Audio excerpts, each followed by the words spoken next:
Hello बच्चों, let's see the following question है what are coral reefs, how does a barrier reef differ from a fringing reef.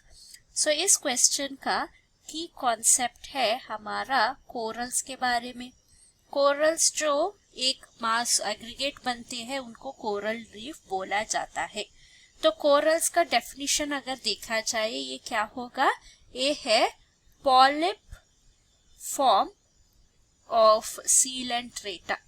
Polyp form जो sessile form represent करता है ये corals बनाते हैं।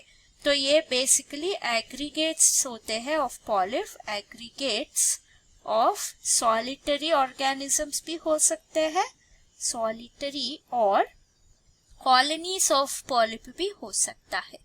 सो इसको हम कोरल बोलते हैं। तो अगर देखा जाए कोरल में मेनली 3 टाइप्स का कोरल्स होते हैं, कोरल रीफ्स होते हैं। एक है बैरियर रीफ, जो एग्जाम्पल है great barrier reef of Australia. दूसरा है एटॉल्स। तीसरा जो है वो है फ्रिंजिंग रीफ। तो अगर क्वेश्चन में देखा जाए हमारे पास डिफरेंस बिटवीन बैरियर और फ्रिंजिंग रीफ पूछा गया है। तो डिफरेंस क्या है, बैरियर रीफ जो है ये फॉर्म होता है formed parallel to the shore but is separated by a channel of water। So इसका मतलब क्या है, तो अगर हमारे पास एक आइलैंड है, सो लैंड मास है, ये लैंड है, सो इसके नीचे हमारा कोरल रीफ होगा।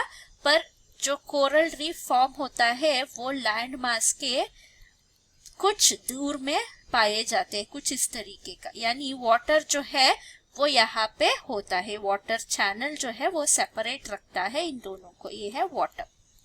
तो ये है बैरियर रीफ। अगर फ्रिंजिंग रीफ को देखा जाए, ये रीफ जो है, रीफ दैट फॉर्म्स adjacent और अराउंड टू लैंड मास बोला जाता है, अराउंड द लैंड मास। तो इसमें क्या होगा, अगर हमारे पास एक लैंड है तो इसके adjacent में ही ये फॉर्म होना शुरू हो जाएगा, यानी इस तरफ। तो कुछ भी डिस्टेंस नहीं है बिटवीन लैंड एंड रीफ, वो दोनों एक दूसरे के एडजेसेंट में होते हैं। सो ये था हमारा कोरल रीफ्स के बारे में। Hope you have understood the concept. Thank you and all the best.